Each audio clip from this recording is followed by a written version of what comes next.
Indépendance, tchatcha, tojoui, togagné, dipanda, tubakidi, eza koyinda, eza koyinda, eza koyinda, eza koyinda, eza koyinda.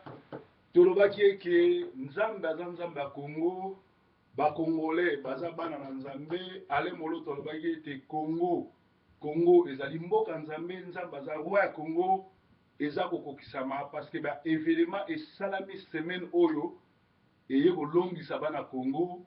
Félicitations à maman nyonso babimisaka bana liboso, félicitations à papa, mama, combattant, résistant, bakoma ba lettre ba nyonso parce que nzambe na biso asali Kabila esili histoire na esili histoire de esili atiaki tembe Kabila azokende parce que mindele bayoki kolela na biso, mindele bayoki nyonso to tolobi, donc eza ya koyinda. Kabila s'en va et Balobi Kabila s'en va et l'Africom arrive au Congo-Kinshasa. Il nous domine plus par l'ignorance que par la force. Bazako domina biso plus par ignorance que par force. Kasitala siko nzambe na biso alongisi biso. Kabila va dégager, il n'y en a plus tellement de doute à cela. Tout ne dépend pas de lui. Ses créateurs en ont un mot à dire sur lui. Il peut faire semblant avec son entourage de ne pas en tenir compte. Il va partir et pour dire brutalement les choses comme Moufonkol Chiyoyo, un changement de régime va être servi aux Congolais et après Africom arrive. Cela risque d'être pire. Attention, cela ne sera pas pire par rapport au règne policier corrompu et sanguinaire de la Kabylie. Non, l'arrivée d'Africom va perpétuer les régimes manipulés des politicards dont les exploits politiques se résument à leurs photos prises avec l'oncle Sam. Les proches à venir risquent d'être très difficiles si les minorités organisées et agissantes ne réussissent pas à ajouter un peu plus de conscience aux actions de la RIC congolaise. La néocolonisation risque de perdurer. Les masses populaires envahissent le rue de Kinshasa le 19, le 20 et le 21 janvier 2015. Même elles font face à la police politique de Joseph Kabila, armée jusqu'aux dents. Elles tuent plusieurs compatriotes congolais. Ces masses populaires, abandonnées par les politicards, les ayant appelés à la résistance contre les votes d'une loi électorale scélérate, ont abandonné leur triste sort. Ils ont dû de recourir à la débrouillardisme politique pour occuper le rue de Kinshasa. La frondeuse, pendant 3 jours successifs, les retraits de l'article 8 de cette loi scélérative, après de vifs débats organisés par Sénat périmé, a poussé la ville-province à pousser un ouf de soulagement et à crier à la victoire. Pourtant, il n'y avait pas eu de victoire du tout. Le maître immédiat de Kinshasa et d'autres villes du Congo-Kinshasa ne s'en est pas transformée à une maître historique. Elle n'a pas su mobiliser davantage de masses à travers le pays. Elle n'a pas atteint le lieu symbolique de Kinshasa et des autres villes du pays pour les occuper intensément avec mot d'ordre précis.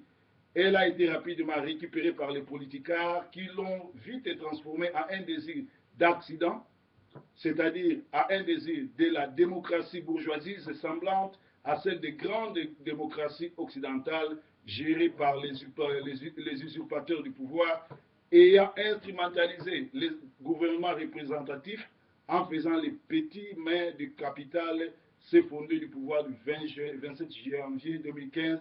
À Kinshasa, une agence de séduction Made in USA désorienté déjà cette allumette historique en organisant une conférence sur les droits de l'homme et la gouvernance.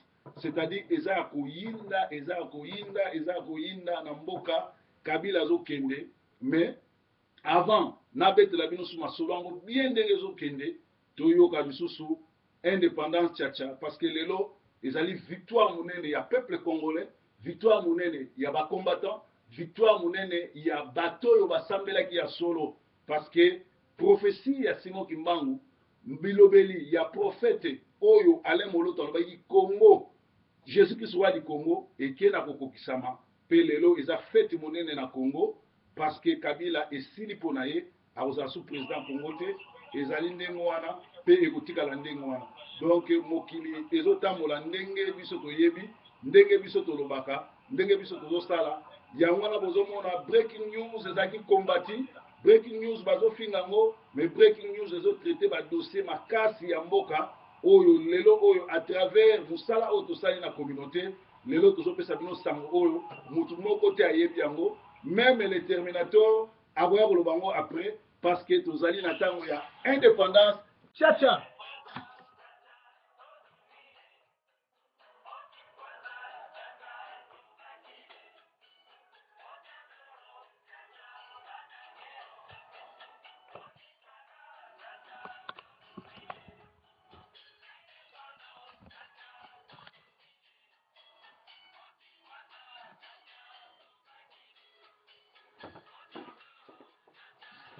Otaperon de bagagner, Odipanda bagagner, Bana Congo va récupérer Mboka na bango. Kabila accueilli, non mort Kabila na Congo. Indépendance Tcha.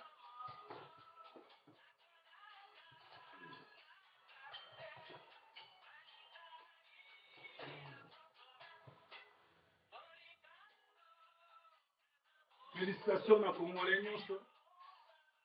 Tosengi na combattant nyonso, mwana nyonso to ya Congo, maman, papa.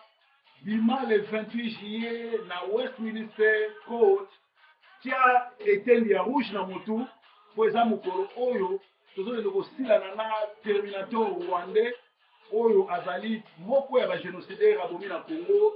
Général wana tozolenda kosilana na ye, général oyo azali oyo atravaille na Kabila oyo aboma bakongolais. Tozala kuna ebele totia kiteli ya rouge na motu tokende kokolola bango tokisa bango soni po Nzambe aza na kote na biso, Nzambe aza na kote ya Congo, Nzambe ya Congo alongisi biso indépendant Tcha. Yesu Kristo mokonzi, Yesu Kristo alongisi bakongolais. Bina lelo kumisa Nzambe parce que Kabila aza sous président Congo te. Na koyesa bino qu'est-ce qui s'est passé parce que lobi na yesaki bino ke Thomas Ler ayaka na makambo mibale ou akaboli mboka ou asilisi bitumba. Cette fois-ci, Obama a respecté parole nae. Obama a respecté parole nae. Alors qui avant ya longwa, il faut Kabila longwa et Kabila est sili ponani.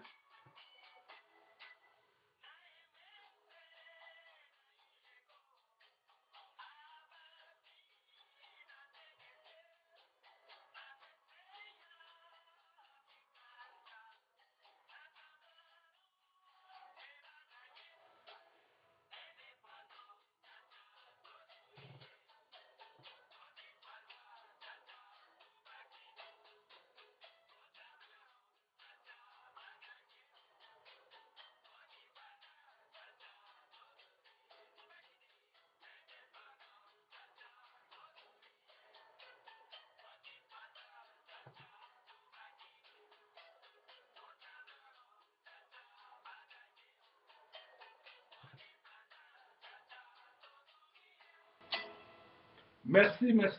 Tosengi na ba mama nyonso, ba papa nyonso, bana.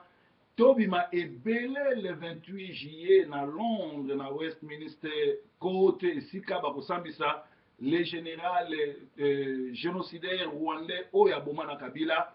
Eza victoire munene na biso na Congo. Lelo eza mokongolo oyo Nzambe a exaucé prière na biso. Na source sûre, naza na ba information oyo nazopesa bino. L'ultimatum de l'envoyé spécial de Barack Obama. Barack Obama atindi envoyé spécial, atindi des envoyés spécial, atindi moko oyazali chargé ya Amérique auprès des pays des Grands Lacs, autrement kombo na Thomas Pereira oyo a komaki na Kinshasa lobby. Oyebi Thomas Pereira lera kekuna ayebisi Kabila oyo asilisaki guerre na Sierra Leone oyo akabola mboka oyo akabola Kosovo na Yougoslavie, akabola pe ba Soudan, ye wana kiti na Kinshasa l'homme du terrain.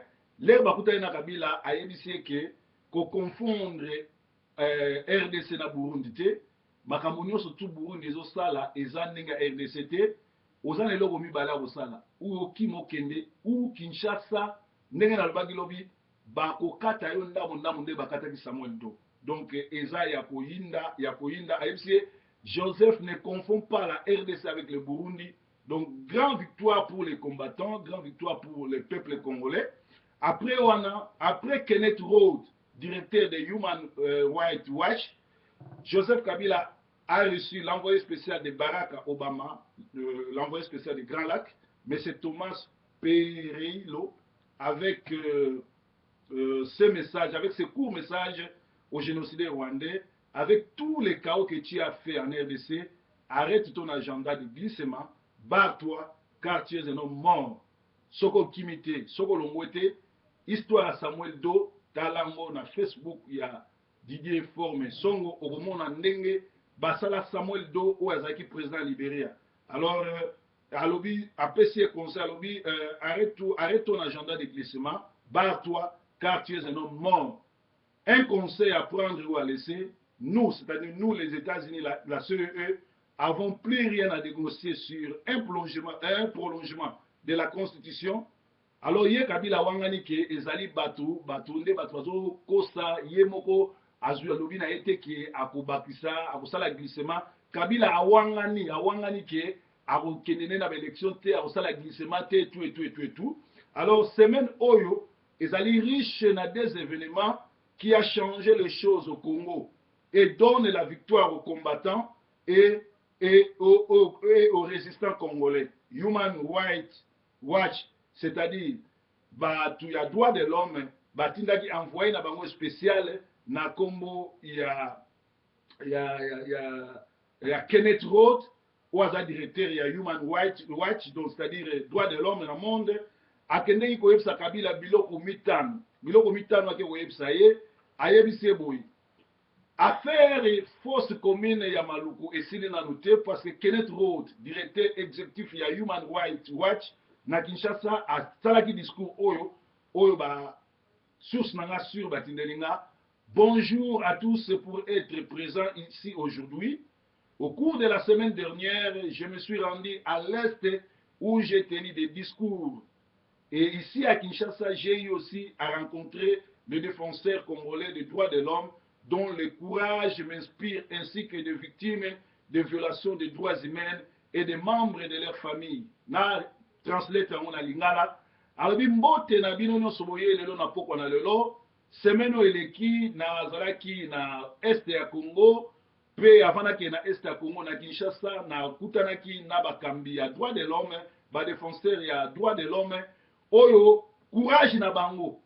Pona ni alobi courage na bango parce que bazo kanga bango. Bazo tia bango na babolo. Bazo kunda bango na ba fausse commune. Bazo kolimwisa bango mais bazo continuer ko sala ba rapport. Nanu ba mona bato baza courage te. Bolanda ambassadeur ya France ayaki kolobani. Alobi que peuple congolais ezali bongo et nyokwami peuple congolais ba na courage à féliciter bango. Parce que makambo esalami na Congo esalama nulle part ailleurs. Au lieu d'anyata biso to kanga maboko mais to résister na poto to bimi libanda na bana na Kinshasa kuna bakulu na babimi pe bakulu na bazawana to récupérer bango parce que baza ba victime ya société bakulu na to rééduquer bango to zomsa bango na éducation pour baza utile na communauté na kati ya mboka. Alors alobi boye alobi courage na bino epesi ngai inspirer nga na kutana na ba victime ya violation ya droits de l'homme. Nakuta na ba membre de famille na bango, na ba dirigeant ba parti politique, na ba corps diplomatique, na MONUSCO o ezali awa, lobi kutu na lobelaki Kabila franchement boy. Donc c'est que na directeur ya Human Rights Watch akendengi komona Kabila ayebisi ke histoire na ye esili aza mutu akokufa, c'est-à-dire que envoyé spécial ya ONU ayebisi ke fuba kanga ye boya kima oyo pe ya droit de l'homme akebo yebisi ke histoire no esili. Pourquoi? Parce que awa na koyeb sabino makamuni ezo salama bolanda très bien. Bolanda très bien. Lisolo ezo ke kitoko. Breaking news abona na yoka ngote bien que après awa naza na direction leader esika ndeko na biso moko aza kuna azo fêter anniversaire abengisi na bi proverbe ngana ke na église te et loko les anniversaires na ngana kokisi plus de 60 ans na invité yo yaka obondela pona nga na kopesa action de grâce na lingi bénédiction na yo et accompagner pour la moni pasteur oyo aza na nguya lokola yo azate ezali ba réalité projecteur euti kozika ekati yango esali bongo donc eza ndenge wana. Alors esali ke balobi biloko ya ndenge wana esalami ndenge wana. Alors na ngonga oyo nde tozokende awa alobi boye Human Rights Watch alobi nous pensons qu'il s'agit d'un mouvement crucial dans la transition du pays vers avantage démocratie et le respect des droits de l'homme. Nous sommes très préoccupés par le climat malsain qui règne à l'approche des élections. Donc, basi bayebi ke Kabila a organisé bamakambo belé ya muke bolimbisana te mala pelisa mwinda oyo za malamu. Alors ayebi ke a organisé ba biloko ebele ya lokuta po na koluka ko tia trouble ko tia climat moko malsain na Congo po batu babanga ba élection ko boma batu ko enlever batu tout et tout. Le peuple congolais a subi de graves violations des droits humains durant de longues années de dictature. Oyo, batu a droit de l'homme bazo rendre compte na Kabila Moussala Sali. De mesures a été prises pour mettre fin au conflit, renforcer et respecter les droits de l'homme. C'est-à-dire, basali ba réunion na niveau États-Unis, na niveau monde entier, na niveau ba décideurs, ba moni ke faut ba arrêter parce que ba Congolais ba nyoka mitro, Congo ngo toujours ko kabola ngote balkanisation iso simbate, il faut tout arrêter. Alors, le fils de l'étranger, awa lobi ke mwana étranger akoki kokunda munde kona yote. Alors les peuples congolais ont subi de graves violations. Alors ba moni ke eza grave parce que nangonga oyo 3 milliards de dollars eza détourné na katanga mbongo na nyonso tu ekei na wapi ekei na mboka Rwanda ndenge bandeko oyo bazonyokola biso. Alors voici les 5 préoccupations majeures de Human Rights Watch au Congo. Premièrement, Human Rights Watch est profondément troublé par les nombreuses atteintes à la liberté, à l'expression et des réunions au cours des derniers mois. Donc, droit de l'homme ezali inquiet na répression konyoko la koboma oyo bato basali na mikolo ebele ya dictature pendant 20 ans durant oyo afde la kota makamtu basali bazana ba document nango. De nombreuses forces de sécurité et services de renseignement congolais et la garde spéciale ya Kabila baza condamné parce que ba bomi ba congolais ba nyati ba dirigeants politiques ba nyokoli opposants tentative nyonso tu oyo Kabila salaki ya kotika na pouvoir soko telemeli yango batio na boloko et basa libéré parce que bazana 2 mandats inscrits dans la constitution balobi Kabila a ni ko respecter 2 mandats ya constitution te ya kotika la président. Donc lokola boy ko respecter yango azo sala nyonso to atika la kokanga batu, arrestation arbitraire, des disparitions forcées, de meurtres, utilisation par les forces de sécurité et de la garde présidentielle d'une force excessive contre les manifestants du 19, 20, 21, 2015, de janvier 2015. Droit de l'homme, avant un document, il y a garde et Kabila a tué dans la balle réelle. Aner Akangi Batebele, manifestants, y compris les groupes Filimbi, il s'agit d'un exemple déconcentrant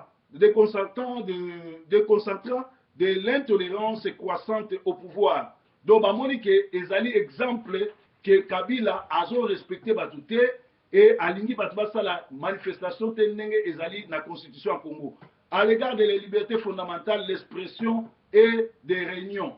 L'ANER arrête les gens et prolonge leurs arrestations sans accusation, sans les présenter devant le juge, ni leur permettre à rencontrer les membres de famille, non plus les avocats. C'est-à-dire, ANER a comment au arbitrairement, sans couteau, motif accusation, sans présenter au juge, sans même bâtir au famille, sans même bâtir au solo na avocat.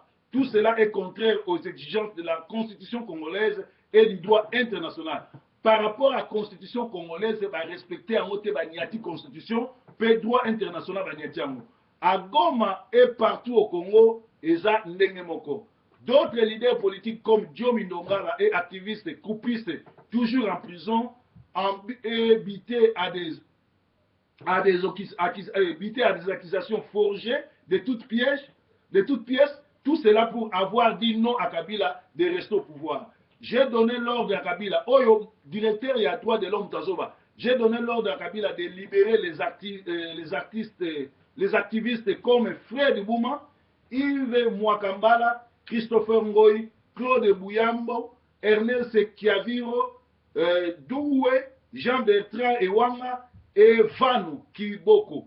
Deuxièmement, j'ai exhorté les autorités congolaises à exhumer les corps enterrés dans une fosse commune à Maluku, car tout le monde sait que des Congolais tués par Kabila pourraient se trouver parmi les corps qui y sont inhumés. C'est-à-dire, l'isolo ya tombe, ya fosse commune, et zongi lisusu, bakonzi ya droit de l'homme, na mokili mobimba, bapesi Kabila ordre à exhumer batuo bakundaki batala banani bakufi kuna po bayebi ke bakongolais baza kuna. Donc eyindelie ya grave félicitations na congolais nyonso surtout ya diaspora yo komaki yo bimaki libanda yo okanga ba photo tokangi Kabila ndenge balobaka tokangi ngolo na ba poil na ye eza koyinda.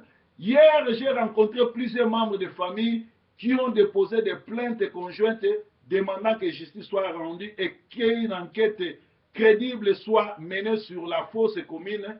Les familles du 19, 20, 21 janvier 2015 et de l'opération Likofi attendent toujours les corps de leurs frères et sœurs pour organiser des funérailles. Au directeur, il y a droit de l'homme, sa communauté internationale, Kabila na batinyoso, alobi akutani na ba membre ba famille et ba membre ba famille na bazo zela ba déterrer ba corps, ba identifier bango, ba pesa bango pour basala matanga bakunda bandeko na bango. Donc eza ya koyinda. Ces familles souhaitent désespérément connaître la vérité quant au sort de leurs proches et elles méritent que la justice soit rendue. Mais Kabila et son gouvernement n'ont toujours pas répondu aux préoccupations de ces familles et n'a jamais exhumé les corps. Ils doivent le faire sans tarder. Donc, Indel Kabila n'est une film dans Ngongo Place Ali, Amisumeli Diaré, Amisaleli ba besoin sur Nabilamba pour bakangi ngolo na ba poil na ye, akanisa ki ke makambo sala ba congolais yazaki homme fort, mais lelo oyo nzambe ya Congo asali. Troisièmement, Human Rights Watch demeure préoccupé par le manque de progrès traduire les coupables en justice. Car il a documenté les exécutions sommaires de plus de 51 jeunes Congolais. C'est-à-dire que Human Rights Azozela, Kabila, Akangaba, batu oyo baza ba coupable. Donc nakati ba coupable, yemoko aza grand criminel parce que yemoko aboma na tingitingi. Pe mutu oyo tozokende kolanda le 28 juillet na Londres général Rwandais wana bazali koboma na Kabila. Alors quatrièmement, la situation à l'est du Congo, les criminels, des génocidaires, comment expliquer qu'ils ont été amnistiés, sont aujourd'hui colonels, officiers et sont des combattants libres. Ceux qui ils jouent, ils dansent dans des cabarets. Alors bien, moi, ndenge ba génocidaire, bato ba bomi, bato ba sali massacre, ba amnistié bango, ba matisi bango ba grade, ba koti bango na armée, mais ba congolais oyo ba sali le côté ba na prison. Alors amoni yango ezali vraiment le mo ko sala maté. Alors le MV3 et plusieurs individus responsables de graves violations dans l'Est sont restés impunis. Pourquoi cela? Parce que Yemoko Mokozi na bango za membre ya groupe wana akoki jamais kopinir bato yatindaki. Il faut que Kabila n'a toujours pas faute mususu ali Kabila n'a toujours pas arrêté des criminels graves recherchés et ça cousin na ye ya Rwandais Sylvestre Mudakumura, Rwandais cousin Kabila, chef du groupe armé FDLR sous le coup de mandat d'arrêt de cour pénale 3 ans d'Ira Badoukare Bamonagete, avant 9 chefs d'accusation de crimes de guerre et de crimes contre l'humanité présumés. Ezali deuxièmement Ntamberi Sheka, yepele sous camarade ya Kabila, sous le coup d'un mandat d'arrêt de viol de plus de 400 personnes en 2010. C'est par le refus du gouvernement congolais de ne pas les arrêter, plusieurs années après l'émission de 2 mandats, a permis aux troupes commandées par ces 2 brigands, ces 2 criminels, de continuer à perpétuer des violations terribles contre des civils. J'ai donc appelé le gouvernement congolais de stopper l'arrestation des activistes, mais d'arrêter des criminels.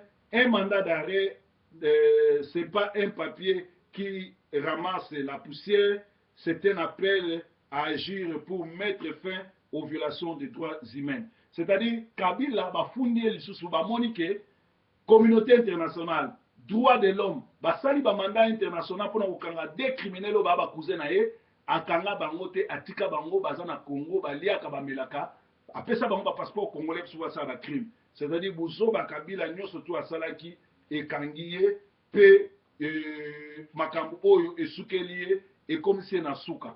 Alors tozo senga na ba congolais to yangala la ndenge balobaka to za nesengo parce que biliaki Kabila bikoki, Kabila komi na suka, Kabila tangone koki, Kabila silipo na ye, Kabila tokomone sous présidente parce que Kabila a komi na suka. Alors pour na aussi sa breaking news, bato babenga nga lobby, ba ebisinga ke batlaki singa na vidéo bato ba enregistrer ki ke Sakayonsa na ba aventure mibale moko komone nzina musu komone bobwa ngai ama qualité ya pasteur ya diaspora na kangi bango mabondeli nakoka bango epa satana te po baza déjà na ngambo ya satan. Alors basalaki ba aventure bango ba na TV mutu moko abengi alobi ngai nazofingaka bango to etu babwaka nga na satan bayebaki ke bolukila bango ba problème parce que bango ba na droit ya kubwaka nga na satana te ngande naza mokonzi na bango omoni bien Sakayonsa abangi parce que naba joble ndokiski naba Sakayonsa naba chibwabwa mukendi bango tu ba bato bisala mabe na kaba bango na kanga bango mabondeli pe vi na bango ekonyonga ka bango ngande na mokonzi na bango yango moni babanga ki pona nini te ba bwaka inga na satan soki tembe baleka na TV bacha maboko na bango likolo bameka kobwanga na satan bokomona ndenge vi na bango ekobeba pe ngai na qualité ya mosali na nzambe ya solo na kabi na kangi bango mabondeli po baza déjà na satan moyen na kaba bango na satan te na kangi aventurier ya nzina pe bobwa na ye moko Sakayonsa vie Thomas na kangi bango mabondeli nzambe yoka prière na bango te Thomas soki baza mibali basangana babwaka nga na satan nga na kangi bango mabondeli na kokanga bango mabondeli na kokaba bango na satan te po ba na satan pe vie Thomas azo comprendre te atiki mandefu ebele lokola savimbi mais alingi kotika kindoki te. Breaking news, Kabila, bye bye.